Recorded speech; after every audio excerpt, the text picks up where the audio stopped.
Bienvenidos a un estudio más del libro del Apocalipsis. La serie general le hemos llamado El Apocalipsis, un mensaje de esperanza. Permítanme introducir ese segundo tema con las palabras del canto que dice: que Cristo viva en ti, en tu camino hacia el mañana, que la felicidad aparezca en tu mirada, que la fuerza al caminar nunca falte en ti y que tu corazón se goce en Jesús. Nunca dejes de soñar, la esperanza nunca muere. De la mano de Jesús la felicidad se obtiene. Que la fuerza al caminar nunca falte en ti y que tu corazón se goce en Jesús. Ese es el deseo de este servidor para cada uno de ustedes. Ahora, continuando con la organización del Apocalipsis, recordemos que en el tema anterior dijimos que el libro se dividía en dos grandes secciones.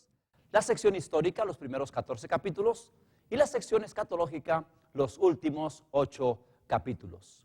La sección histórica comprende 4 grandes visiones: las 7 iglesias, los 7 sellos, las 7 trompetas y las 7 escenas del gran conflicto. Y en la sección escatológica también encontramos 4 series proféticas: las 7 plagas, la caída de Babilonia, el milenio y la nueva Jerusalén. Ahora, yendo un poco más a fondo en el libro, encontramos que la primera sección o la primera serie profética, o sea, las 7 iglesias, corresponde o se relaciona con la última serie profética de la segunda sección o la sección escatológica, la Nueva Jerusalén.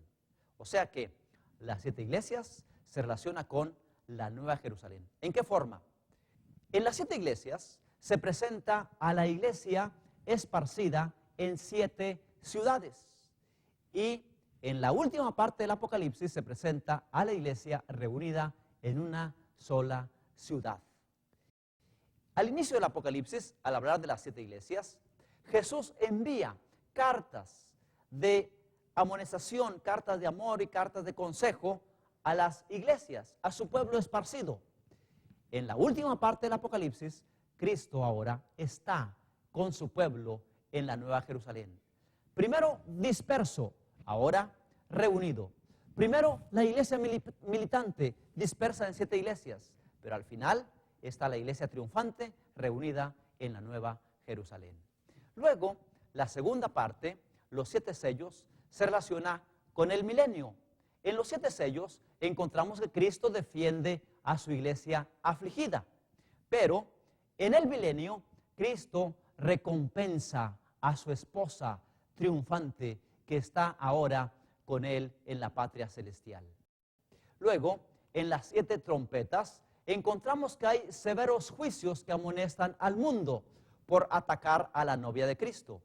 Y en la sección escatológica tenemos las 7 plagas, que son severos juicios que castigan al mundo por atacar a la iglesia de Cristo. Y por último, en la sección histórica encontramos el gran conflicto, lo cual corresponde con la caída de Babilonia. En el gran conflicto encontramos las tribulaciones de la iglesia fiel, y en la caída de Babilonia, que corresponde a la sección escatológica, las tribulaciones de la esposa infiel. En esta forma, quiero mostrar que las 4 series proféticas de la sección histórica se corresponden con las 4 series proféticas de la sección escatológica, pero en forma de quiasmo, o sea, el principio se relaciona con el final, lo segundo con lo penúltimo, y así sucesivamente. Esto se observa mejor en la siguiente gráfica, en donde encontramos una relación entre las 2 secciones del Apocalipsis, la sección histórica y la sección escatológica. ¿Y cómo es que se cumple lo primero con lo último? Por ejemplo, el Apocalipsis comienza con un prólogo, el capítulo 1, los versículos 1 al 3. Es el prólogo, la introducción del libro, 1 al 8, perdón. Y concluye con un epílogo, o el cierre del libro, el capítulo 22, los versículos 6 al 21. Pero luego tenemos que Apocalipsis nos presenta, después del prólogo, al inicio del libro, nos presenta la iglesia militante, capítulos 2 y 3. Y al final nos presenta la iglesia triunfante, capítulos 21 y 22. Luego, volviendo a la sección histórica, en segundo lugar encontramos a los 24 ancianos y los seres vivientes que alaban a Dios, lo cual es la preparación para el juicio. Eso está en el capítulo 4, 1 y 8, 1. A su vez, en la parte penúltima encontramos otra vez los 24 ancianos y los seres vivientes que alaban a Dios, lo cual es el juicio final. Luego tenemos, en la gráfica pueden ver la letra D, donde se presentan los juicios o ataques de la bestia, y en la sección escatológica, las 7 plagas y los juicios contra la bestia.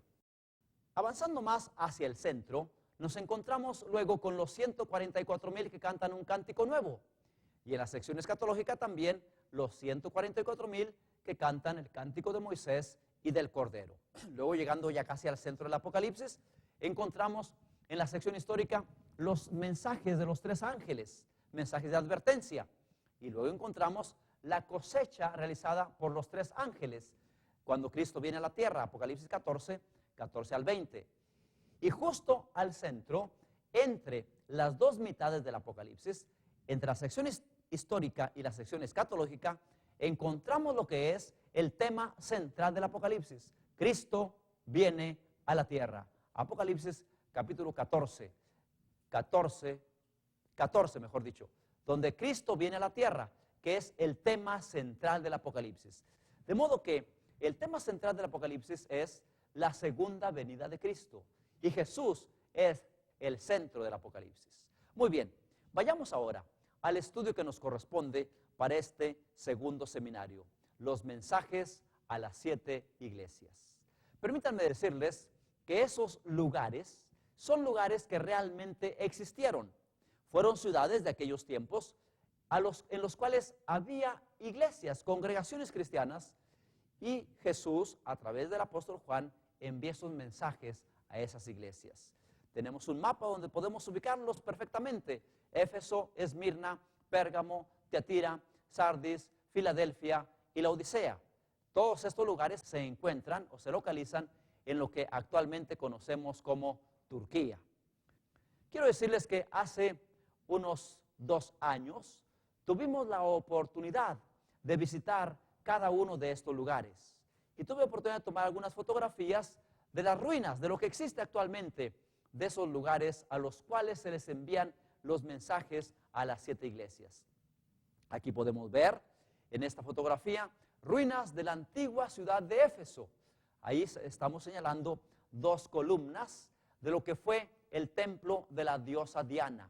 En Éfeso había un templo muy famoso, del cual tenemos aquí una réplica, un templo que estaba dedicado a la diosa Diana.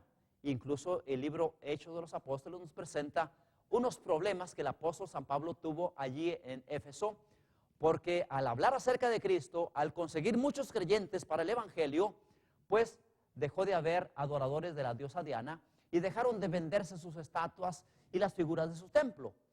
Y tuvo problemas allí. Esto ocurrió en Éfeso.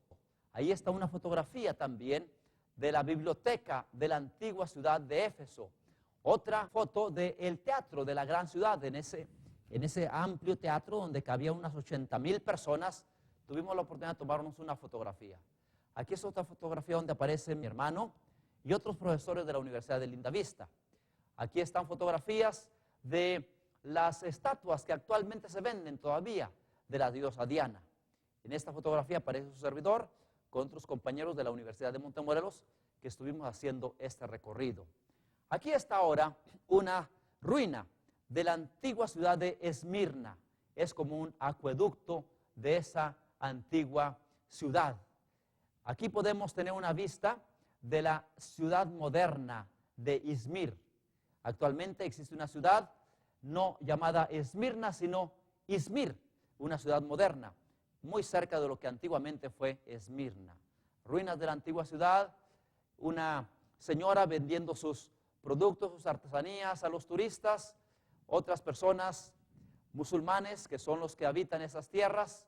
Aquí está mi hermano con unos niños musulmanes también. Otras tomas ahora de la antigua ciudad de Pérgamo, ruinas de Pérgamo.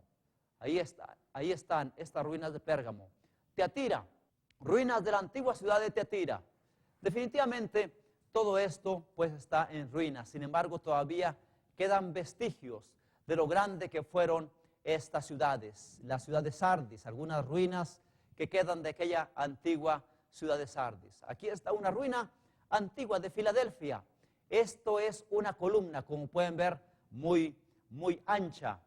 Hay columnas realmente de un diámetro muy ancho, de unos 5 metros de diámetro. Aquí ustedes pueden ver lo grande que era esta construcción al ver esta columna, y también ahí las figuras de las personas que están allí en la fotografía.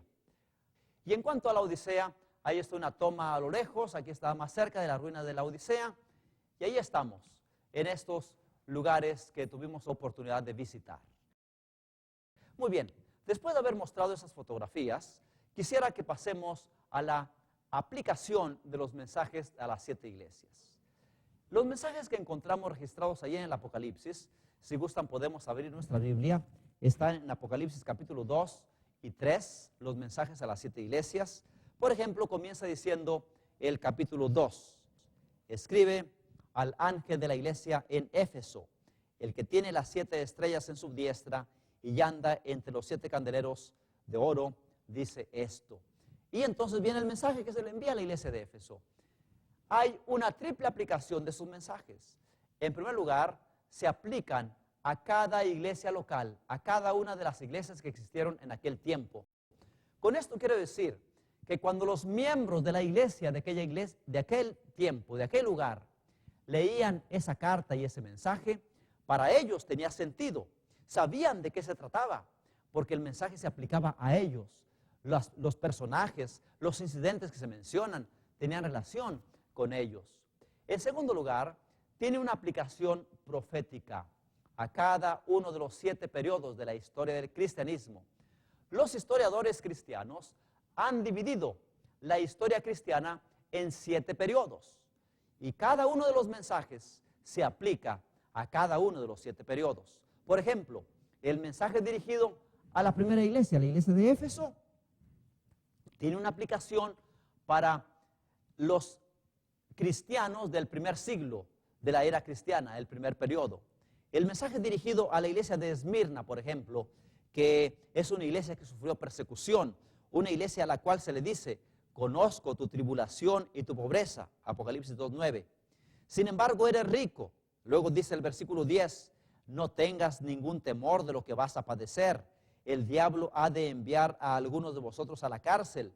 Esto ocurrió con la iglesia de Esmirna, pero también ocurrió en el segundo periodo de la historia cristiana. Hubo persecución en contra de los cristianos, de modo que es una aplicación ahora profética para cada uno de los periodos de la historia cristiana. Y también una aplicación espiritual a las diferentes situaciones por las que pasa una persona en su experiencia cristiana. Diríamos que una persona, cuando recién se entrega a Cristo, atraviesa por la etapa de Éfeso, el gozo del primer amor, pero luego viene una segunda etapa en su vida cristiana que corresponde a la iglesia de Esmirna, cuando comienza a tener problemas, a enfrentar críticas por parte de sus familiares, a tener problemas quizás con la observancia del sábado, a tener problemas quizás con sus vecinos que comienzan a criticarlo, sus amigos que lo abandonan, en fin. Y esto corresponde al segundo periodo, o sea, a la segunda iglesia.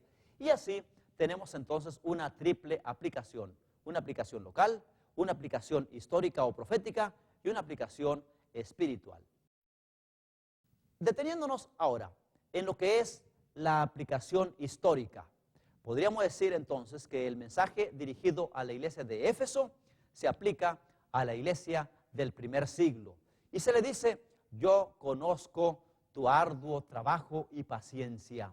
El arduo trabajo de los primeros discípulos que tuvieron que enfrentar los desafíos del Imperio Romano y tuvieron paciencia y sin embargo llenaron todo el mundo de aquel tiempo con el Evangelio. El segundo mensaje dirigido a la iglesia de Esmirna, como ya mencioné, la iglesia que sufrió persecución, siglos segundo y tercero.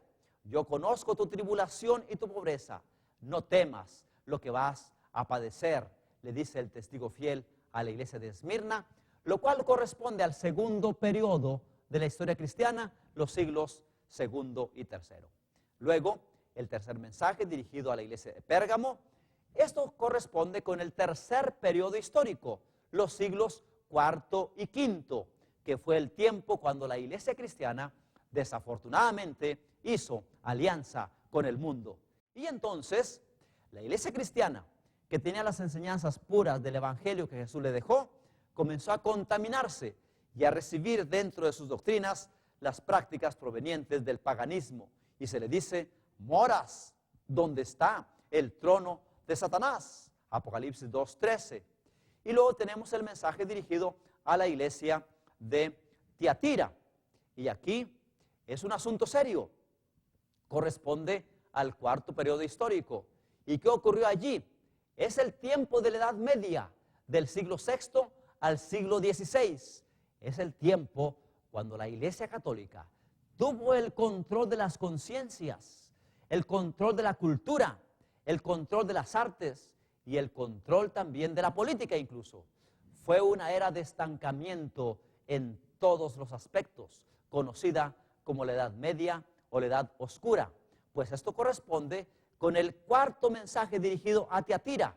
Y se le dice, toleras a Jezabel, que enseña a fornicar y seduce a mis siervos. Y a esta iglesia se le indica cómo es que hay abandono de los principios cristianos. Hay fornicación espiritual, por supuesto, donde hay alianza con el mundo. Se mezcla lo religioso con lo político, y también la religión cristiana se mezcla con el paganismo. Pero luego viene el quinto periodo, que corresponde precisamente al periodo de la Reforma Protestante, que se dio en el siglo XVII y XVIII. El mensaje dirigido a la iglesia de Sardis corresponde con ese periodo.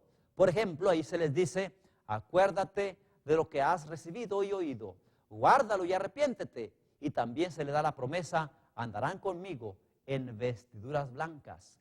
Esas vestiduras blancas corresponden con la justicia de Cristo o la justificación por la fe, que fue el mensaje que presentaron los reformadores, Martín Lutero, Calvino y muchos otros, que se levantaron protestando en contra de los abusos de Roma y presentando el mensaje de la justificación por la fe.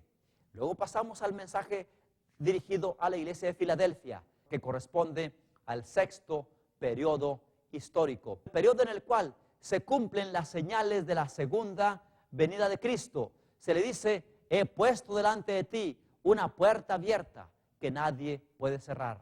Filadelfia es la iglesia de la segunda venida de Cristo, del año 1755, cuando ocurrió la primera gran señal de la segunda venida de Cristo, el terremoto de Lisboa, hasta el año 1844, y para este periodo se aplica el mensaje de la iglesia de Laodicea, el último mensaje. Y a esta iglesia se le dice, no eres frío ni caliente. Y tú dices, yo soy rico y me he enriquecido, y de ninguna cosa tengo necesidad. Y no te das cuenta que eres un miserable, pobre, ciego y desnudo. Es un mensaje dirigido a la iglesia de nuestros días, una iglesia que está confiada en su poder organizacional, en su estructura, en su poder económico e incluso en su poder político. Sin embargo, es una iglesia que está confiada en sí misma, pero con gran necesidad de la fe y el amor. Por eso el testigo fiel le dice, yo te aconsejo que de mí compres oro afinado en fuego. Y también se le aconseja, unge tus ojos con colirio para que veas. Y también se le recomienda que reciba las vestiduras blancas, símbolo de la justicia de Cristo. Muy bien, después de hacer este recorrido por las 7 iglesias y los 7 periodos de la historia cristiana, pasemos a un punto importante, las 7 promesas dirigidas a las 7 iglesias. Porque debo decirles que a cada una de las iglesias se le hace una promesa. Yo quisiera invitarles para que veamos estas promesas directamente en la Biblia. Abramos nuestra Biblia. Apocalipsis capítulo 2. En el versículo 7 encontramos la primera promesa. En el versículo 11 la segunda. ¿Y cuáles son? Miren, escúchenme bien. Las primeras 4 promesas que encontramos en los mensajes a las primeras 4 iglesias son promesas de restauración, en las cuales Dios promete restaurar lo que se perdió en el jardín del Edén. Por ejemplo, en el mensaje a la iglesia de Éfeso, la promesa es comer del árbol de la vida. Dice Apocalipsis 2:7, al que venciere, le daré a comer, ¿qué cosa? Del árbol de la vida. Esto fue un derecho que se perdió cuando nuestros primeros padres cayeron en pecado. Ustedes recordarán que cuando Adán y Eva pecaron, fueron expulsados del jardín del Edén. Y entonces Dios colocó a la entrada del huerto a un ángel con una espada desenvainada que se revolvía a la puerta del jardín para que Adán y Eva no pudieran volver a entrar ni volver a comer del árbol de la vida. Perdieron el derecho a comer del árbol de la vida. Pero ahora, en la primera promesa se asegura al vencedor comer del árbol de la vida. La segunda promesa, dirigida a la iglesia de Esmirna, la encontramos en Apocalipsis 2:11. Y la promesa es no sufrir daño de la muerte segunda. La muerte segunda fue la muerte a la cual quedaron sujetos nuestros primeros padres cuando cayeron en pecado. Quedaron sujetos a la muerte eterna, la muerte segunda. Pero esa muerte, Cristo la murió por nosotros en la cruz del Calvario. Y ahora, al vencedor se le asegura no sufrir daño de la muerte segunda. Otra promesa de restauración, se restaura la vida eterna que se perdió con la entrada del pecado. La tercera promesa la encontramos en Apocalipsis capítulo 2 y versículo 17, dirigida a la tercera iglesia, la iglesia de Pérgamo. Y la promesa es, al que venciere, le haré a comer del maná escondido. Dar a comer del maná escondido indica dar a comer o proveer el alimento, el sustento, porque también eso se perdió con la entrada del pecado. Cuando Adán y Eva pecaron, fueron expulsados del jardín del Edén, donde tenían todas las provisiones. Y Dios le dijo a Adán, ahora comerás el pan con el sudor de tu frente. Adán tenía que trabajar duro para hacer producir la tierra y para tener el alimento, porque se perdió el derecho a comer del alimento que Dios proveía en abundancia en el jardín del Edén. Y ahora Adán tiene que trabajar duramente. Comerás el pan con el sudor de tu frente, fue la indicación. No con el sudor del de enfrente, como dicen algunos. No con el sudor del de enfrente, con el sudor de tu frente. Y entonces allí se perdió el derecho al sustento que Dios proveyó desde un principio. Pero ahora se promete dar el maná escondido al vencedor. La cuarta promesa, autoridad sobre las naciones. Recordemos también que Adán fue constituido como el príncipe de este mundo. Él fue puesto aquí por Dios como corregente de Dios, para gobernar sobre todo, sobre los animales y para tener señorío sobre toda la creación. Pero al caer en pecado, Satanás le arrebató ese derecho y Satanás se convirtió en el príncipe de este mundo, de modo que la autoridad que se le otorgó a Adán en un principio le fue arrebatada por Satanás. Pero ahora, en estas promesas de salvación, Dios promete al vencedor otra vez autoridad sobre las naciones. Así que 4 promesas de restauración. Se restaura el derecho a comer del árbol de la vida. Se restaura la vida al no sufrir daño de la segunda muerte. Se restaura el sustento, el pan. Y se restaura también la autoridad sobre las naciones. Las últimas 3 promesas son promesas de salvación. Y notemos, en el mensaje dirigido a la iglesia de Sardis, Apocalipsis capítulo 3 y versículo 5. Volvamos, si gustan, a la Biblia y leamos ese pasaje donde está la primera promesa de salvación. Apocalipsis capítulo 3 y versículo 5. El que venciere será vestido de ropas blancas. Será vestido de ropas blancas. Las ropas blancas son un símbolo de la justificación por la fe, de la justicia de Cristo. Al vencedor se le ofrece el perdón de sus pecados, ser limpiado de toda inmundicia y ser vestido con la justicia de Cristo, presentado ante Dios como si nunca hubiera pecado. Primera promesa de salvación, justificación. La segunda promesa la encontramos en el mensaje dirigido a Filadelfia. Y dice Apocalipsis 3:12, al que venciere, escribiré sobre él el nombre de Dios. Escribir sobre alguien el nombre de Dios indica transformar a esa persona a la semejanza divina. No quiere decir que sobre el vencedor se escriba la palabra Jehová o algún otro nombre de Dios. No, el nombre en la Biblia representa el carácter de Dios. Así que escribir sobre alguien, sobre el vencedor, el nombre de Dios, indica escribir sobre su persona el carácter de Dios. Por lo tanto, esto nos habla de la santificación, la transformación a la semejanza de Dios. El segundo paso en el proceso de nuestra salvación es la santificación. Primero, somos justificados por fe, cuando recibimos a Jesús como nuestro Salvador personal. Segundo, somos transformados, o sea, santificados, lo cual se promete aquí al vencedor. Y en tercer lugar, la tercera promesa es la glorificación. Apocalipsis 3:21, la última promesa hecha a la iglesia de Laodicea. Al que venciere, le daré que se siente conmigo en mi trono, así como yo he vencido y me he sentado con mi Padre en su trono. Glorificación. De modo que 7 promesas, 4 promesas de restauración y las 3 últimas de salvación. Justificación, santificación y glorificación.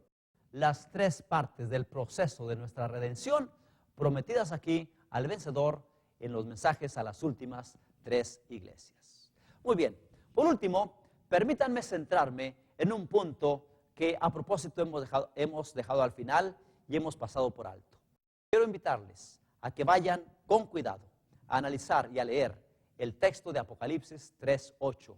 Entramos aquí a un punto muy importante y muy espiritual de los mensajes a las 7 iglesias. Apocalipsis 3:8. He aquí, he puesto delante de ti una puerta abierta, la cual nadie puede cerrar. El texto dice, yo conozco tus obras, he abierto ante ti una puerta que nadie puede cerrar, porque aunque tienes poca fuerza, has guardado mi palabra y no has negado mi nombre. Dios nos dice, yo conozco tus obras. El testigo fiel declara, yo te conozco. Yo sé que tienes poca fuerza, dice. Sin embargo, aquí estás escuchando mi palabra. Y mis queridos oyentes, Jesús nos conoce. Él conoce nuestra condición, conoce nuestras debilidades, conoce nuestras luchas, nuestros problemas. Él conoce nuestras aflicciones. Y dice, yo conozco tus obras. Sé que tienes poca fuerza. Sin embargo, no has negado mi nombre. Y alabado sea el Señor, porque aquí están escuchando este mensaje de salvación. Y entonces está la promesa. He puesto delante de ti, o más bien una declaración enfática. He puesto delante de ti una puerta abierta. ¿Qué puerta es esta? Mis hermanos, Apocalipsis 14:1 nos dice que es la puerta del cielo. He aquí una puerta abierta en el cielo, dice el 4:1. Pues efectivamente es la puerta de la salvación. Siempre que una puerta se abre, es una oportunidad. Muchas veces decimos, se me cerraron todas las puertas, para indicar que se nos cerraron todas las oportunidades. O decimos, cuando Dios cierra una puerta, nos abre una ventana para consolarnos. Pero siempre una puerta cerrada indica que no podemos avanzar. Siempre una puerta cerrada indica que no hay oportunidad, que no hay camino, no hay forma de seguir adelante. Pero aquí Jesús nos presenta una puerta abierta que nadie puede cerrar. Y esa puerta, mis queridos oyentes, es la puerta de acceso al trono de la gracia. ¿Cómo abrió Jesús esa puerta? La abrió nada menos que con su muerte. Justo en el momento cuando Jesús murió, esa puerta se abrió. A fin de ver el momento preciso cuando esa puerta se abrió, vayamos al Evangelio de San Mateo. San Mateo capítulo 27, versículos 50 y 51 dice así. Entonces Jesús, habiendo otra vez exclamado a gran voz, exhaló el espíritu. En eso, el velo del templo se rasgó en dos, de arriba hacia abajo, y la tierra tembló, y las rocas se partieron. En el santuario terrenal, como en el templo de Jerusalén, estaba el lugar santísimo.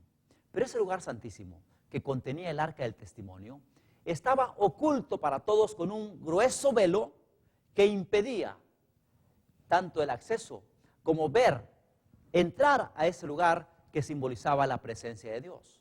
Solo el sumo sacerdote entraba una vez al año al lugar santísimo, donde estaba el arca del testimonio, que simbolizaba la presencia de Dios.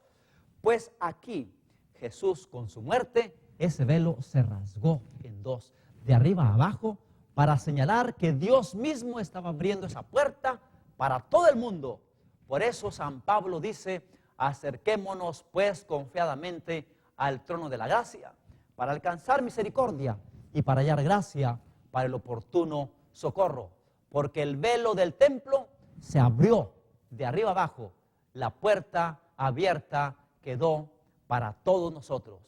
Así que Jesús pone delante de nosotros una puerta abierta. Ahora, debo decirles que el hecho de que Jesús presente delante de nosotros una puerta abierta, representa una gran oportunidad para nosotros y costó para Jesús su propia vida, el derramamiento de sangre, porque la puerta se abrió cuando Él murió. A fin de abrir la puerta de acceso al trono celestial, Jesús tuvo que tomar naturaleza humana, nació como un indefenso bebé, sufrió burlas y desprecios y padeció hasta la muerte, a fin de que al final pueda decir, pongo delante de ti una puerta abierta. Jesús es el Cordero de Dios que quita el pecado del mundo y abre el camino de acceso al trono de la gracia. El profeta Isaías, hablando acerca de los sufrimientos por los cuales Jesús habría de atravesar para presentar ante nosotros una puerta abierta, declara, Isaías capítulo 53. Si gustan pueden abrir sus Biblias para leer este valioso pasaje que describe con muchos años de anticipación los sufrimientos por los cuales Jesús pasaría a fin de abrir una puerta ante nosotros. Dice así, despreciado y desechado entre los hombres, varón de dolores, experimentado en quebranto, y como que escondimos de él el rostro, fue menospreciado y no lo estimamos. Ciertamente llevó él nuestras enfermedades y sufrió nuestros dolores, y nosotros le tuvimos por azotado de Dios, por herido de Dios y abatido. Mas él herido fue por nuestras rebeliones, molido por nuestros pecados. El castigo de nuestra paz fue sobre él, y por su llaga fuimos nosotros curados. Todos nosotros nos descarriamos como ovejas, cada cual se apartó por su camino, mas Jehová cargó en él el pecado de todos nosotros. Angustiado él y afligido, no abrió su boca. Como cordero fue llevado al matadero, y como oveja delante de sus trasquiladores. Enmudeció y no abrió su boca. Esos son los sufrimientos por los cuales Jesús tuvo que pasar. ¿Por qué? Porque todos nosotros nos descarriamos como ovejas. Cada cual se apartó por su camino. Y Jesús tuvo que morir, derramar su sangre en la cruz del Calvario, a fin de abrirnos otra vez el acceso al trono de la gracia. Esto, mis queridos oyentes, es realmente el mensaje de amor que nos da el Apocalipsis en estos mensajes dirigidos a las 7 iglesias, porque se presenta a Jesús como un pastor. Imaginémonos a Jesús conduciendo sus ovejas. Él va adelante, porque el buen pastor, como dice San Juan, siempre va adelante. El buen pastor va adelante. Sus ovejas supuestamente van tras él. Pero en algún momento, el pastor voltea para ver sus ovejas, y al voltear, descubre que todas sus ovejas se han descarriado. Unas andan por allá trepadas entre los zarzales, otras están acá entre las peñas, otra cayó por allá en un barranco. Todas se descarriaron. Como dice el pasaje, todos nosotros nos descarriamos como ovejas. Y la regla era que oveja que se descarría, oveja que debe morir, porque el alma que pecare, esa morirá. Y entonces las ovejas que todas se habían descarriado son reunidas para ser llevadas al matadero. Y ahí están todas las ovejas, tristes, cabizbajas, sentenciadas a muerte. Y el verdugo listo con el hacha para dar muerte a cada una de las ovejas. Pero entonces se presenta el pastor. Jesús, un momento, esperen, no morirán las ovejas. ¿Por qué no? Todas se han descarriado, deben morir. Ah, pero yo doy mi vida por ellas. Me ofrezco para morir en lugar de mis ovejas. Pero entonces se le señala y se le indica, tú no puedes morir por las ovejas. ¿Por qué no? Son mías, yo me ofrezco para salvarlas. Ah, no, tú no puedes morir por ellas. ¿Por qué? ¿Por qué no puedo morir por ellas? Porque ellas son ovejas y tú eres el pastor. Quienes se descarriaron fueron las ovejas y tú eres pastor. ¿Qué tendría que hacer para morir por mis ovejas? Ah, lo que tendrías que hacer, tendrías que convertirte en oveja a fin de poder morir por las ovejas. Y el pastor reflexiona por un momento y declara, pues me convierto en oveja y moriré por ellas. Y fue así como Jesús, la majestad del cielo, el creador de todo cuanto existe, el eterno, se convierte en un ser humano y nace como uno de nosotros, en un humilde pesebre, como un indefenso bebé. Es el pastor, es el creador, es el redentor, es quien gobierna todo cuanto existe, pero se ha convertido en una oveja. Y entonces vive entre nosotros, como si fuera uno de nosotros. Crece entre nosotros, se desempeña como entre nosotros. Y los hombres le desprecian. Todos nosotros le despreciamos porque le vimos sin atractivo físico, sin nada especial en él. Y entonces llega el momento cuando al final se entrega a muerte por sus ovejas. Y allí está, suspendido en la cruz, como enviado del cielo a cumplir una misión y también rechazado de la tierra, porque a los suyos vino y los suyos no le recibieron. Y entonces podríamos pensar que mientras el pastor muere por sus ovejas, las ovejas por quienes él viene a dar su vida están allí, absortas de amor, contemplando a su pastor que muere por ellas. Pues no, las ovejas se están uniendo para darle muerte a su pastor y gritan, crucifícale, crucifícale, o hacen burla de él. Baje ahora de la cruz si realmente es hijo de Dios. Ingratitud del corazón humano, ingratitud de las ovejas que desconocen a su pastor, le rechazan como Salvador y aún hacen burla en su muerte, muerte que se ofrece en favor de ellas.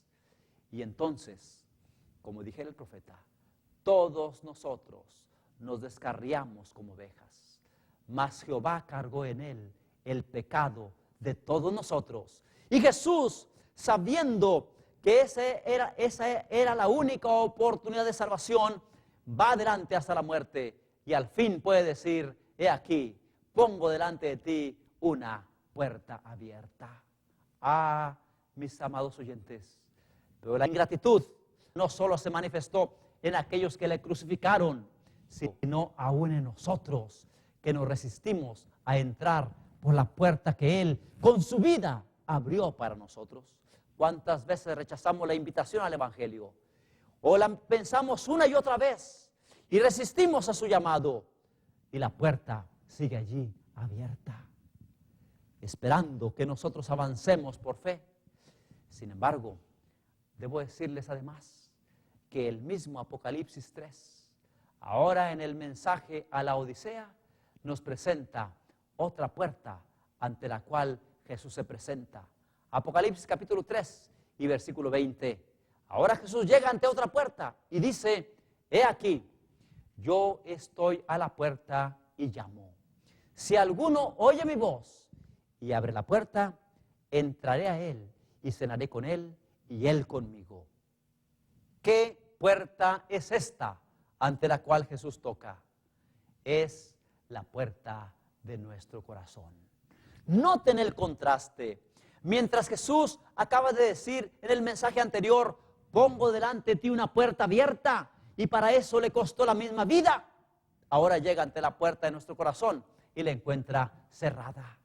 Tanto que tiene que llegar, tocar la puerta. Y todavía podemos darnos el lujo, como muestra la ilustración, de abrir la cortina, darnos cuenta que es Jesús quien toca y decir: ahora no tengo tiempo de recibirte. Ve más adelante, quizás otra persona te abra. Vuelve después. Ingratitud. Ingratitud de los seres humanos que rechazan la oportunidad de salvación. Cuando Jesús llega a la puerta de nuestro corazón, no es para pedir posada, porque cuando Él anduvo en esa tierra, sí, no tenía dónde reclinar su cabeza, pero ahora, como Rey del universo, Él nos dice: si yo tuviera hambre, no te lo diría a ti. Si tuviera sed, no te pediría a ti de beber. Él llega a la puerta de nuestro corazón porque ve la condición desesperada en la cual nos encontramos. Él nos describe como miserables, pobres, ciegos y desnudos. Y entonces, tratando de suplir nuestras necesidades, trae los regalos para nosotros. ¿Qué regalos trae? Trae el oro afinado en fuego, símbolo de la fe y el amor. Las vestiduras blancas, símbolo de su justicia. Y el colirio, símbolo del Espíritu Santo. 3 regalos indispensables para nuestra salvación. 3 regalos que necesitamos en forma desesperada a fin de que nuestras vidas puedan ser transformadas y cobrar un nuevo significado. Pues Jesús llega a la puerta de nuestro corazón y solamente toca. No forzará la cerradura, solamente llama y tú le responderás.